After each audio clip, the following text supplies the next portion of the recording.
Good evening, ladies and gentlemen. You're watching Now 24 Nightly News. I'm your host, Miriam Zian, and here are your top stories. The Minister of Foreign Affairs and the National Community Abroad, Ahmed Attaf, has met with his Hungarian counterpart, Peter Szijjártó, in Budapest as part of his working visit to Hungary.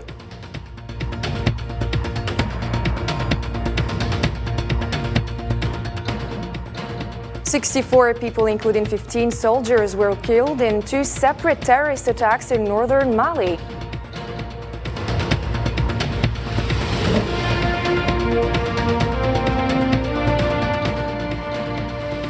Plus 20 people were injured in renewed clashes opposing the Palestinian Fatah movement to armed elements in a Palestinian refugee camp in southern Lebanon.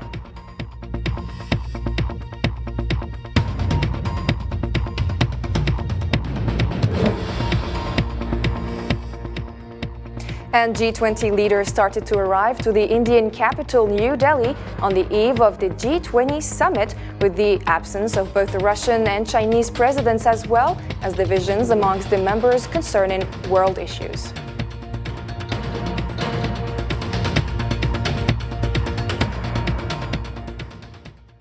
Welcome to the news.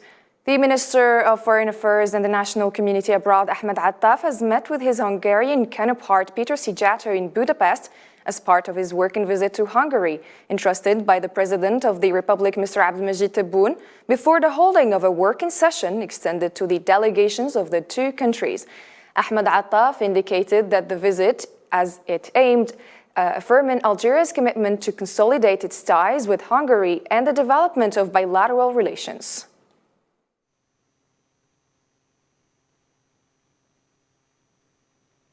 وبتكليف من رئيس الجمهورية السيد عبد المجيد تبون فأنا Entrusted by the President of the Republic, Mr. Abdelmajid Tebboune, my visit aims to reaffirm our attachment and commitment to strengthening the relations linking Algeria and Hungary, and show our keenness and aspiration to work jointly in order to guarantee the elements conducive to the growth and development of these relations for the benefit of our two countries and our two friendly peoples, and to contribute in spreading peace and stability in the volatile region we belong to. We agreed on a series of practical steps likely to reinforce exchanges at various official levels and among the business community, in addition to boosting the various bilateral cooperation mechanisms and increasing the value of trade exchanges and bilateral investments. The Algerian Foreign Minister Ahmed Attaf has also confirmed in his statement that he briefed his Hungarian counterpart on the efforts made by Algeria to contribute in spreading peace and stability in the region. I briefed my colleague, the Minister, about the serious developments witnessed by the Sahel-Sahara region and informed him about the efforts undertaken by Algeria under the leadership of the President of the Republic, Mr. Abdelmajid Tebboune, to contribute in easing the situation and making the principle of dialogue and talks prevail in a bid to foster peaceful solutions to crises, particularly in Niger and Mali. We also evoked in the same connection the Western Sahara issue and the necessity to back UN efforts through the personal envoy of the Secretary General, which are aimed at reviving the political process to allow the two parties at issue to reach a just and lasting solution in line with international legitimacy. Algerian Foreign Minister has confirmed his request from his Hungarian counterpart to facilitate Algeria's attendance at one of the Visegrad Group meetings to inform of the situation in the Sahel and in the region. He expressed his regret at the state of blockade and stagnation in the partnership relations between Algeria and the European Union. Let's take a listen. I asked my colleague to facilitate our attendance in one of the meetings of the Visegrad Group to inform it about the developments prevailing in our region, as well as our efforts aimed at spreading peace, stability, development, and prosperity in it. I also shared with him our regret as to the current stalemate and freeze in the partnership relations between Algeria and the European Union, hoping that Hungary will play a role and contribute in overcoming this nefast situation to the main interests of both sides, especially that Hungary will assume the revolving presidency of the European Union during the second semester of next year. And for his part, the Hungarian Prime Minister confirmed that his country strongly supports Algeria's efforts and its initiative aimed at resolving the crisis in Niger, and restoring constitutional order there, referring to the importance of the regional dimension of President Tebboun's initiative. We must help Africa so that it enjoys stability and security. We must also remove the cause of illegal immigration. This is true, especially for the Sahel region, which is one of the largest sources of immigration. If we cannot restore stability to the Sahel region, Europe will face new waves of immigration. Europe alone cannot cope with migratory flows from the south and east. This is why we support all the efforts aimed at restoring the democratic system in Niger. Hungarian minister also stressed in his joint press statement with the Algerian foreign minister his country's interest in the Algerian market in the field of energy, especially with regard to the import of Algerian gas. Currently, Algeria is the third natural gas exporter to the European Union after Russia and Norway. This means that EU countries buy gas from Algeria, which is considered the third exporter of gas. Technically, we can buy gas from Algeria if we connect it with Slovenia. In this respect, we agreed with Slovenia's energy minister, who will come at the end of October, to sign the agreement in case this interconnector is built. There will be an interconnector of the Italian and Norwegian gas systems through Slovenia. As highlighted in our top story, 64, including 15 soldiers, were killed in 2 separate terrorist attacks in northern Mali. In a statement announcing a 3-day national mourning, the Malian government said the 2 attacks targeted the Timbuktu boat in the Niger River and a military camp north of Mali, and mentioned that the attack of the boat caused injuries and material damage and that the army was able to kill around 50 terrorists. The financial navigation company said that the boat was targeted by at least 3 missiles fired at the engine, while the company officials told the French press agency that the boat had about 3,000 passengers on board.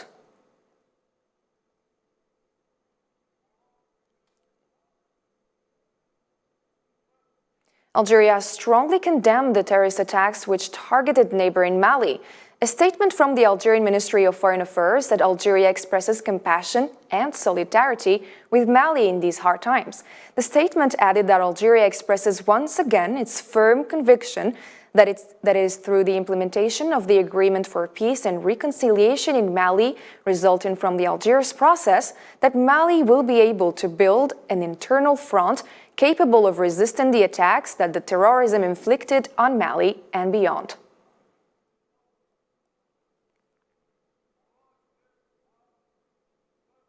The United States is moving some of its troops from a base in Niger's capital Niamey to another in the Agadez area.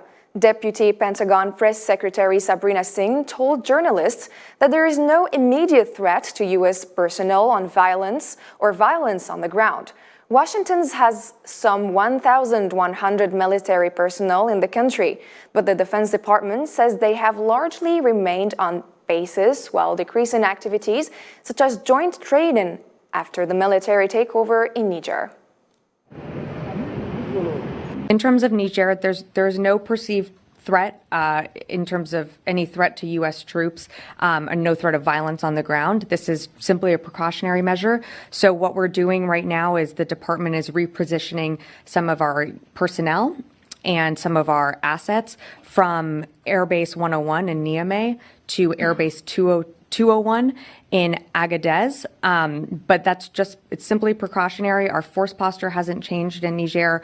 Our position remains the same, that we hope that the situation on the ground gets resolved diplomatically, but would just reemphasize that there's no immediate threat to U.S. personnel or violence on the ground.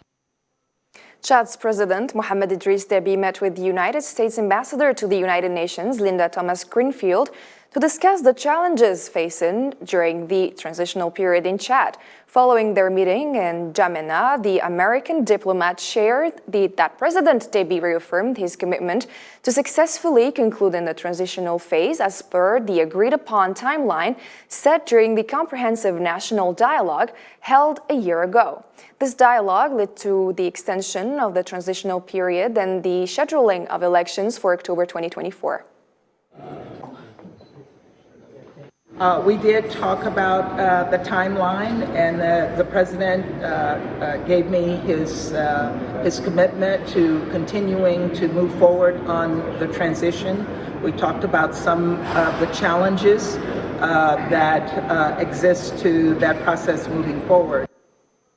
And in addition to transitional matters, Ambassador Thomas Greenfield commended Chad for providing a welcoming environment for refugee convoys arriving from Sudan, particularly in the borders. I thank the president for Chad's welcoming environment. I thanked him for their hospitality. I let him know that we had announced new funding for Chad, $161 million that will support the Sudanese refugees, but also support the people here in Chad. And he was very concerned that we not forget that the people of Chad who are welcoming these refugees are also poor themselves. Sahrawi President Ibrahim Ghali strongly condemned the Moroccan occupation's violent treatment of unarmed Sahrawi civilians during their recent demonstration, coinciding with the visit of the UN envoy Staffan de Mistura to Western Sahara. Hussein Berkan.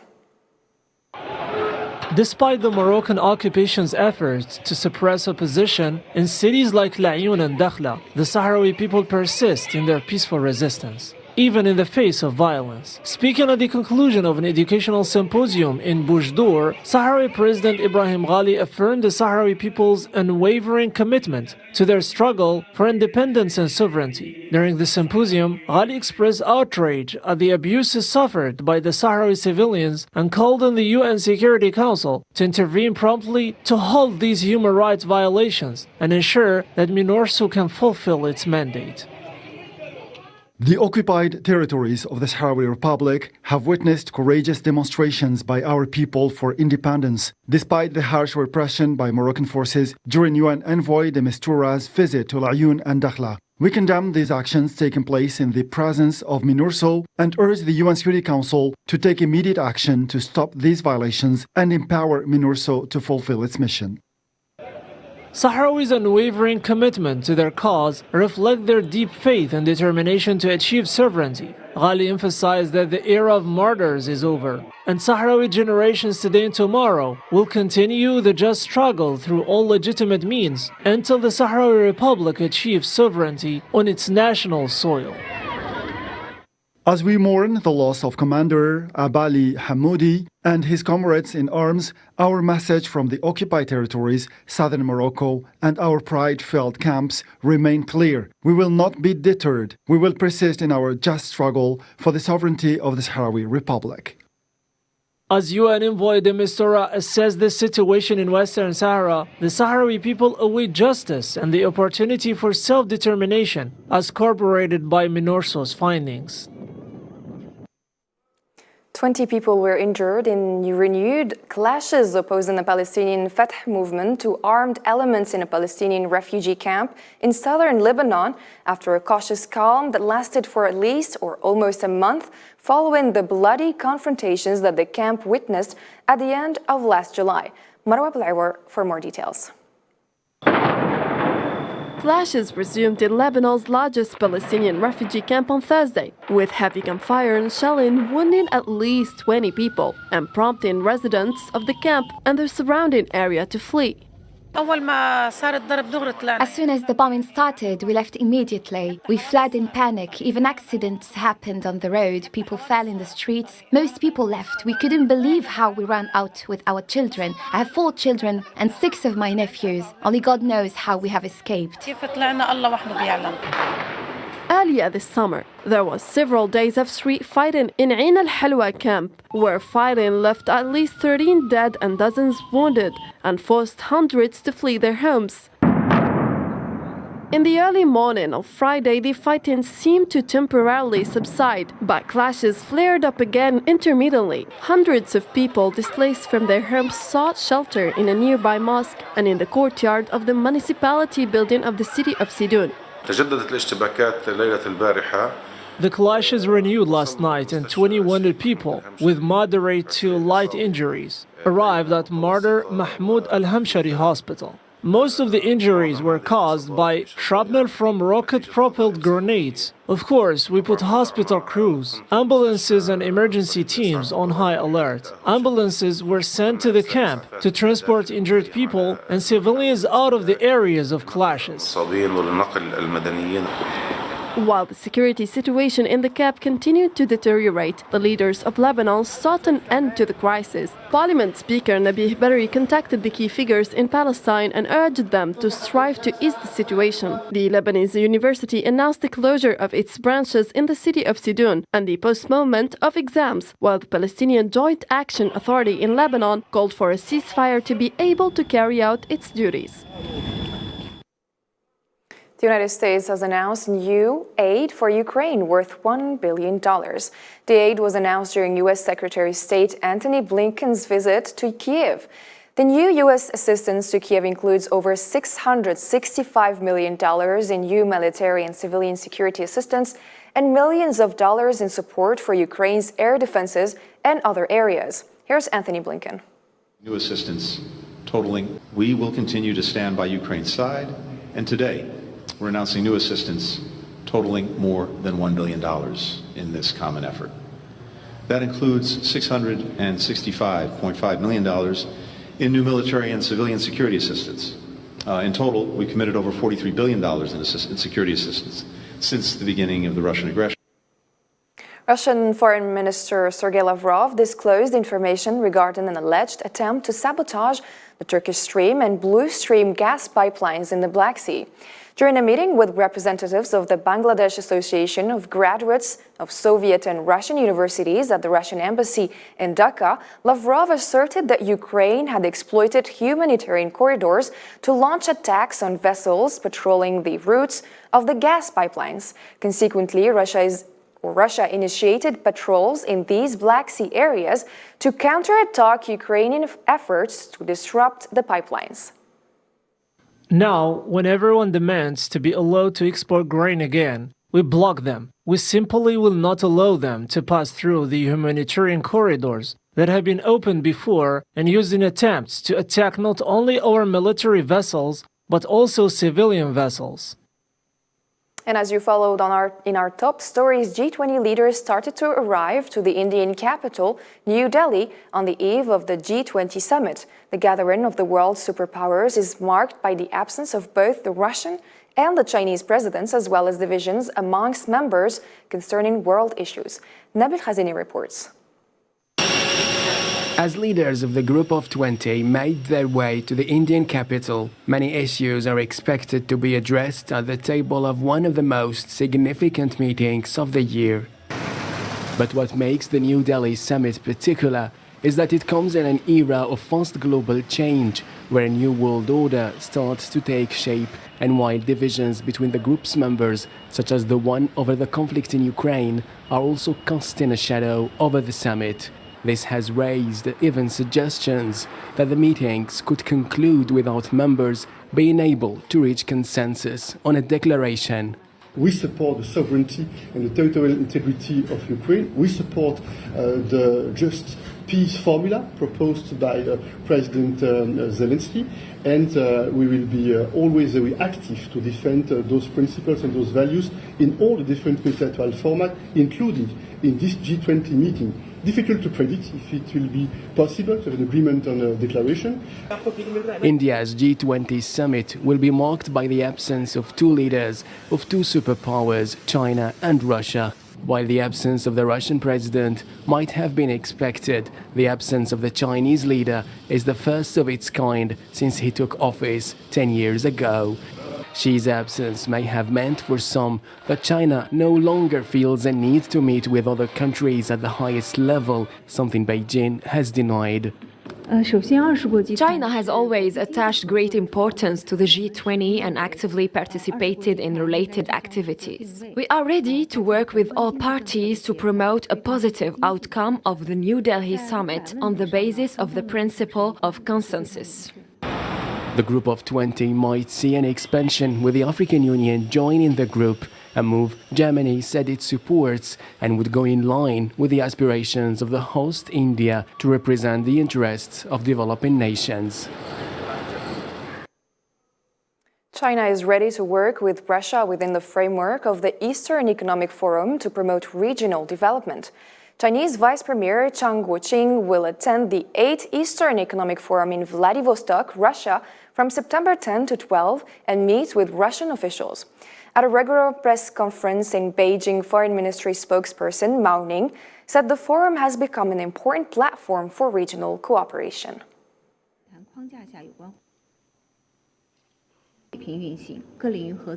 Vice Premier Zhang Guoqing will attend relevant activities within the framework of the Eastern Economic Forum and meet with relevant Russian officials. China looks forward to working with Russia through this visit to implement the consensus reached by the leaders of the two countries and deepen cooperation between Northeast China and Russia's Far East to jointly promote the development of this region. Pyongyang has launched its first tactical nuclear attack submarine, according to North Korean state media. The North Korean leader Kim Jong-un presided over the unveiling ceremony on Wednesday. And during the launch ceremony, which involved confetti and balloons, Kim said the submarine was one of the core underwater offensive means of the naval force of North Korea. Here's Kim Jong-un. Based on the valuable experience and technology gained from the construction of submarine number 841, we will have to rapidly pursue the process of converting all medium-sized submarines into attack types in order to turn those existing submarines into nuclear submarines at once. The death toll from severe floods in Greece rose to 10 people, with 4 others missing. Local officials said that helicopters lifted people from rooftops and military personnel used rubber boats to rescue families from floodwaters up to 3 meters deep in central Greece.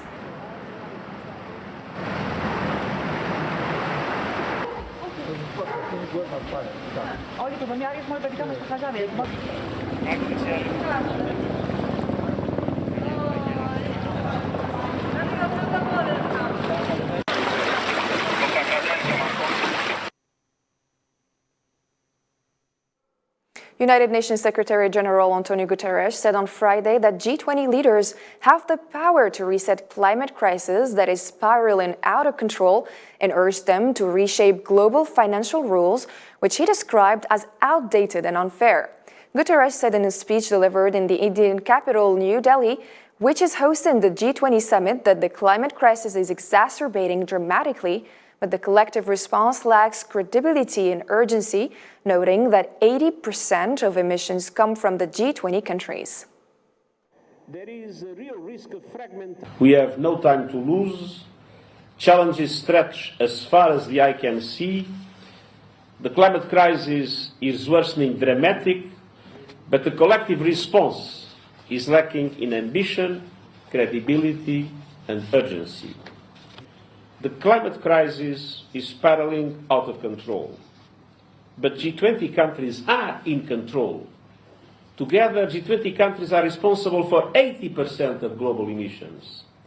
Half measures will not prevent full climate breakdown. Britain's William and Kate marked on Friday the one-year anniversary of Queen Elizabeth's death in a Welsh cathedral. The Prince and Princess of Wales visited the 12th century St. David's Cathedral on the Welsh coast and laid a wreath of flowers in front of a portrait of the late monarch. Recalling that Queen Elizabeth, Britain's longest reigning monarch, died on September 8th at Balmoral Castle at the age of 96.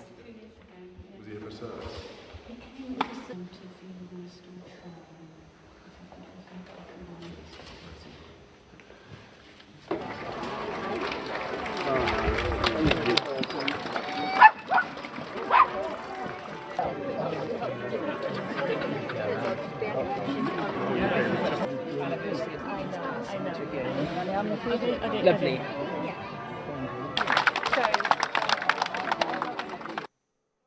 And that's all for tonight's edition. If you missed any parts of it, you can check our social media platform. Thank you for joining us, and we'll be back tomorrow with more news and updates.